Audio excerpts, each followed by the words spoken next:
Hey you guys, welcome back to my channel. This is the House of Paul. If this type of content you find interesting or humorous or just plain entertaining, consider subscribing and hitting that notification button right down there. You will get notified of all future content. Okay, a little bit about my history if you do not already know. I just retired from the California Department of Corrections after 25 years of service. I worked 5 years at the prison, a couple months as a counselor, and then the last 20 years as a parole agent all over Los Angeles County, including Pasadena, Van Nuys. Then I finished up the career in Riverside County where I supervise sex offenders. Okay, my question today is this. This is the question. Well, going back 25 years when I worked at the prison at Chuckawalla Valley State Prison, when undocumented inmates, before they would parole, they'd get released to a hold. They'd go to another detention center. I'm not too sure if the Department of ICE was established then, but they go to a detention center through the immigration. And there they'd be either deported or released to where they got arrested.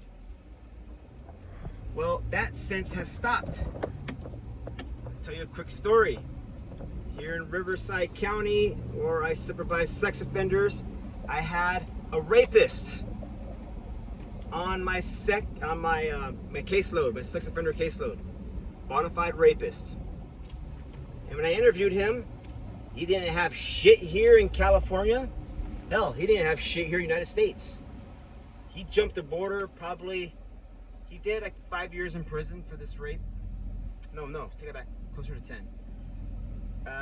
He jumped the border a few years beforehand, and he was out here cutting grass. He's your neighborhood lawn guy. And got into a relationship. They broke up, but he just couldn't take no for an answer. He said, oh yeah, take that. And he forced himself on her, which he raped her, and he got the time. But when he got released, he got straight released to parole, like, here you go. So I think the Department of Corrections stopped doing the release to holds, because they do not deport, because or else we'd be getting all these undocumented parolees. At least that's what I got. Until we get a phone call from ICE, an ICE agent. And they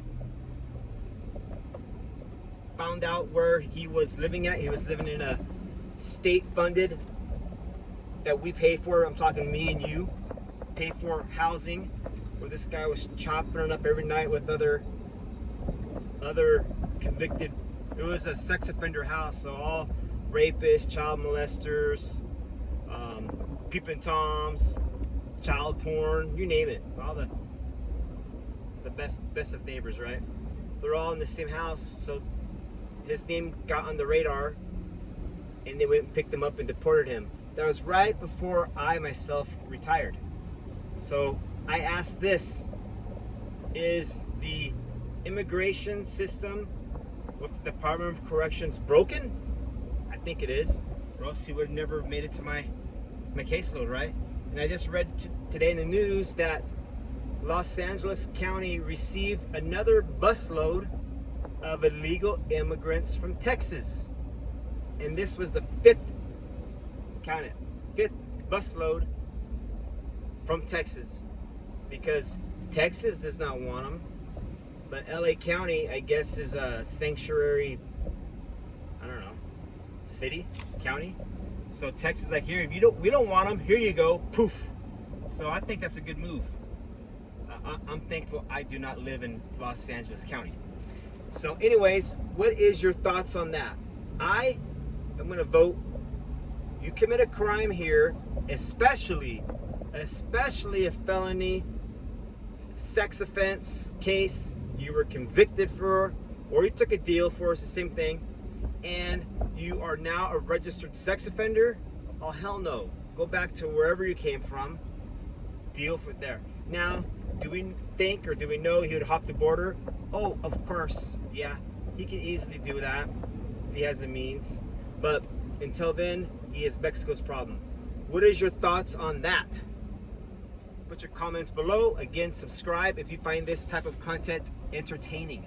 Thank you, and you have a great rest of the weekend. Bye.